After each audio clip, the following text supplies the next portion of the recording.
இந்த பொம்பளையாளுக்கு சிரிக்கிற மாதிரி ஒரு கதை சொல்றேன். 2 பொம்பளைய கேதத்துக்கு போயிருக்காளுங்க. சரிண்ணே. ஈ போடுங்க வக்கீலா, ஈ போடுங்க. போகும்போது வயக்காட்டுல பெரிய பெரிய வெள்ளரி பழமா கடந்திருக்கு. இந்த தண்டி 2 பொம்பளையும் கடாப்படியில் பச்சை கொண்டு உணவு பேசிக்கிட்டாளுங்க. ஏக்காய் போய் கேதத்தை கட்டிவிட்டு நெல் அரிசி அங்கே கொட்டி விட்டு காட்டை அழிச்சிட்டு போயிடுவோம். நீ ஆட்டியும் சொல்லாதடி. நான் சொல்லவே மாட்டேன். 2 பொம்பளையும் கேதை விட்டு போயிட்டாள். போனா இங்க 50 பொம்பளைய கத்தி அழுகிறாளுங்க.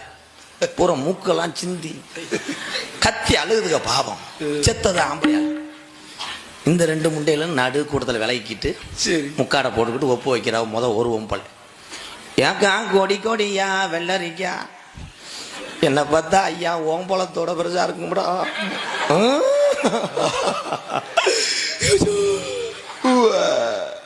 இன்னொரு பொம்பளை அடியே ஒன்னொன்னு 1.5 கிலோ இருக்க முடியும்.